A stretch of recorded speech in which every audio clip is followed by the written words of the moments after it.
Botrix has correctly joined the channel.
Underground layer.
He is champion.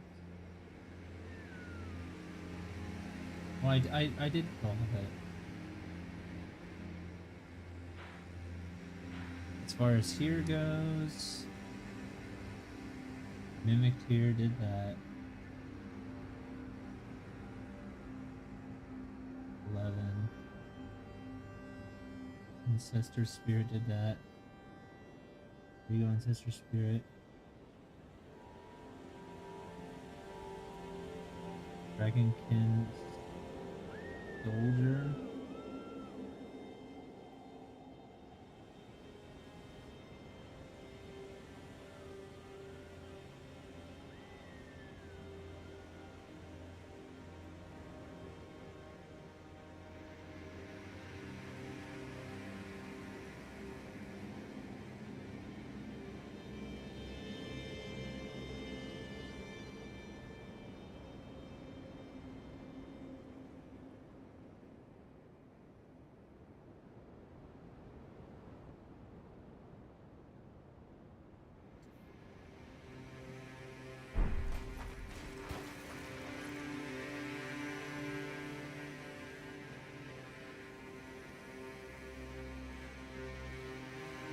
Ancient Druid.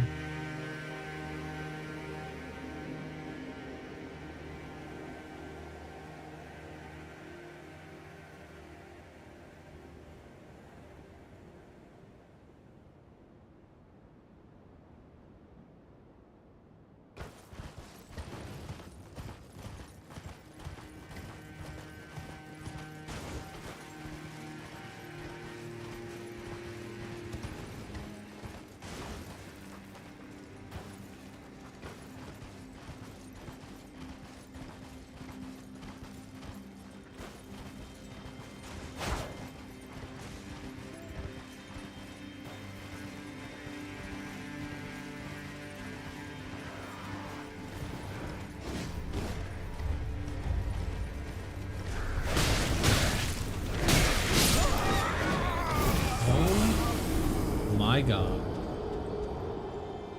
That's ridiculous. So they don't get staggered.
Very nice.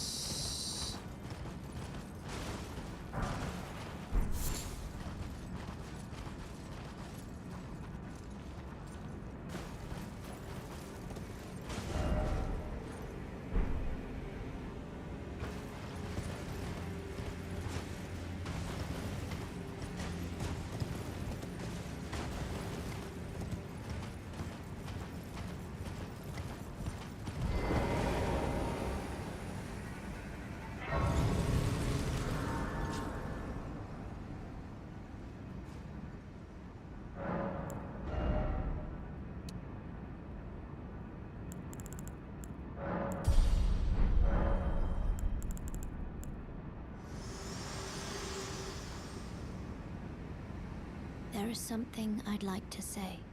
My purpose was given to me by my mother, but now I act of my own volition. I have set my heart upon the world that I would have, regardless of my mother's designs. I won't allow anyone to speak ill of that, not even you. Okay. The fuck?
Alright, so today's gonna be a short one because I'm tired, and that's it. I'm just tired. And it's 90 degrees outside, and someone needs to grab Summer by the balls and shoot it into the sun.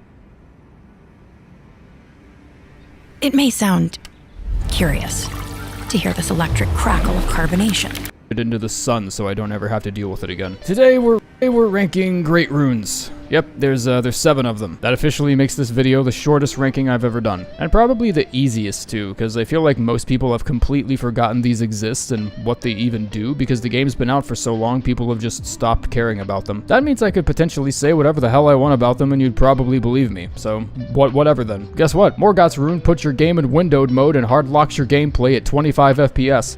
Yeah, believe it or not, that's a problem people run into. Well, if you need a new PC, then listen to this. I have my own goddamn PCs now. Are you shitting on my face? What other YouTuber out there has their own PCs? I've partnered with Apex Gaming PCs to create my very own custom line of new rigs with specs that make games like Elden Ring look and perform the best. Want to upload your hitless Melania video somewhere, but the frames chug along like your PC's being powered by a hamster on a wheel? That means it's time for you to upgrade. And guess what? I have 3 different packages you can look at, and all of their components can be fully customized on the website before you even order. Check out the Emperor selection. We hooked up a 3070 to this bitch, but if that's still not enough, then you can just customize it and replace it with something more powerful. Everyone who orders from my link in the description and uses code RUSTY gets a 10% discount off their first order, which is actually kind of a big deal. Like, 10% off of a purchase like this is actually pretty massive. Number 7, Mog's Great Rune. This shouldn't be a huge surprise to anyone, honestly. Almost exclusively a multiplayer effect if you aren't counting spirit summons, and even then, it's barely worth looking at. So here's how it works. In your world, any spirit ashes you summon gain something called Blessing of Blood. Imagine what it would be like to have your spirit summon wear the Lord of Blood Exaltation talisman. That's pretty much what it is. Additionally, whenever a spirit summon under this blessing kills an enemy, you regenerate 10% of your maximum health, which does stack with other heal on kill effects. And that effect is pretty badass, I'll give the rune that much, but this isn't even guaranteed to happen all the time. Simply saying that their attack will increase within the vicinity of blood loss is already shoddy and vague enough, but I found nothing in the regulation bin regarding the possible radius of this effect, so I have no idea. Players move around a shit ton, especially in large open arenas like Estelle or Melania, so it's not exactly uncommon for blood loss to be triggered on an enemy only to realize your spirit ash was 50 feet behind you because it tripped on a rock on the way in or some shit, and they just end up not getting the buff. This is ultimately just another reason for people to constantly run blood builds in PvP, because even if your summon isn't taking care of enemies in the background and constantly healing you in the process, the blessing would still proc on them if you were close enough, so it would just kill enemies faster and heal you even more. It would be nice if the effect also procs on you, but I guess Lord of Blood Exaltation already exists, so if you're after a similar effect, just summon Mimic Tier and give him that talisman. And if I, the person who notoriously gives no shits about spirit summoning, am recommending Mimic Tier over anything in the game, then you know we're in bad shape. Number 6, Melania's Great Rune. It's Bloodborne Rally. That's all it is. Don't get me wrong, there are some huge benefits to explore if you have a quicker weapon like a katana or a dagger, and power stancing them is doubly ideal, but anything slower than a regular old sword and you might as well just take it off, because this rune handicaps your Crimson Flask down to 70% its usual efficiency. That's a problem. That's a pretty big problem. Sure, just slap on Crimson Sea Talisman and act like it's not even there. Why are you complaining so much? Yeah, you know, I could do that. You know what I could also do? Not dedicate a whole talisman slot to a penalty that isn't even fully nullified by it. Anything could go there. I could be using that slot for like a Godfrey icon or something. I just feel like I'm missing out on so much when I have this rune equipped. The amount restored per hit is ultimately dependent on the type of weapon and the type of attack you're committing to. You're always going to restore more health at a time from a great sword than you will a dagger, which means the benefits you'll get from the great rune will depend almost solely on the type of build that you have. It obviously works well if you're using it in tandem with damage mitigation tools like Endure or Dragon Crest talismans, because that's less damage you'll have to compensate for by staying aggressive in battle. And AoE weapon skills and spells like Blood Boon Ritual or Devourer of Worlds can proc the effect among a cluster of enemies, so if you're worried about tanking damage in the process of a big spell, this great rune is usually an okay choice to have equipped. But outside of that, all I find myself thinking about is how different this game really is from Bloodborne. In Bloodborne, your character was faster than fuck no matter what build you had, with a couple obvious exceptions. So it was my much easier for the rally system to actually pull a good bit of weight. In Elden Ring, trying to slap fight an enemy to death is almost always a bad idea. It doesn't translate over well. It's not good. Number 5, Great Rune of the Unborn. Renala's rune is... It's weird. I almost didn't even want to count it because the way it's used feels in a completely different ballpark from the other 6. The Unborn rune unlocks the ability to respec your character, which is cool or whatever, but it's not great. These aren't cool or whatever runes. It's a useful perk, being able to just throw yourself at different bosses just to see how well they take certain builds, and I imagine it would serve extremely well in New Game Plus because whatever boss you wanted to fight next, you could just find out whatever they're weak to and then tailor a specific build that counteracts the shit out of them, provided you've been saving larval tears. I don't know, man. Look, that's all I have for this one. You think I'm lying? Show the script. Show the script right now. This is all I have typed out, including this sentence and this one after it. This rune is just fucking boring. I don't even know what else to say. Number 4, Riker's Great Rune. This thing is a health siphon machine, probably one of the best in the game. 7% plus 80 HP per enemy killed, and that's on top of whatever heal on kill effects you have stacked up on yourself. So if you want to slap on Taker's cameo and the Blasphemous Blade's weapon skill, you can be healing some massive amounts of HP, especially during the end game because those percentages only climb higher. This is obviously very insane for dungeons and otherwise casual exploring, which I think is a good thing to have because it's really easy to get caught up in how tools, abilities, and anything else in the game perform versus bosses, because that's just where you're going to see the most spectacle, and then you just judge whether or not it's a good thing to use based on how well it performs in that environment. Not everything needs to be a boss killer. It makes low-level dungeon running really fun, ritual sword and shield talisman builds become actually viable, and against duo bosses or ones with extra mobs like O'Neill, you can just grab an enemy and use him as a pseudo health flask. The benefits are nowhere near as ever-present as a great rune like Godric's, and it's not a rune I would consider having as a mainstay, but I think it's the rune I appreciate the most because health regen in any capacity is never not useful to have. Even in later New Game Plus iterations, you can just steamroll entire castles of enemies and only ever have to use 2 or 3 flasks, which gives it huge flexibility on so many different caster builds because you can then allocate those extra flasks over to Cerulean. It's a great, rune. It's a great rune. I'm gonna leave that in too.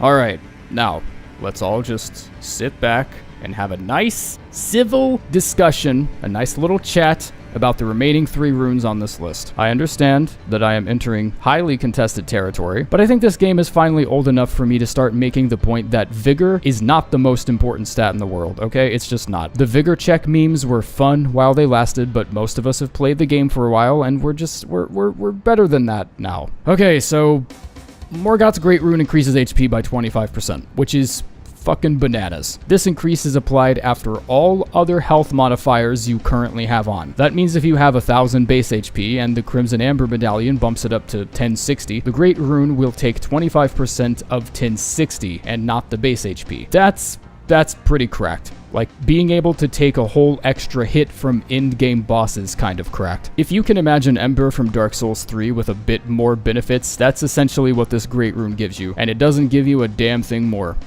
And it's still fucking awesome. During the endgame, when the fragility of life is emphasized beyond what you could even imagine, and anything with a pulse and or anger issues can potentially end the shit out of you, 25% maximum HP usually totals out to around 600 to 800 extra HP depending on your level, and possibly even more than that depending on what talismans you have stacked. I can't ignore what a massive benefit that is, I just think you can do better. You're a better person, is all. I think we all knew it was gonna come down between these two. Oh, how I agonized over the choice between these 2 runes. The rune of the weakest demigod versus the strongest. This decision actually took me around an hour, like no joke. I spent much longer than what I'm proud of weighing the arguments for and against both runes, thinking about the benefits of each, where those benefits could give you the most utility and at which parts of the game, so on and so forth. But at the end of the day, no matter how conclusive a statement I can possibly make on either rune, it is still decided by things about the game I think are the most important to me, and not anyone else.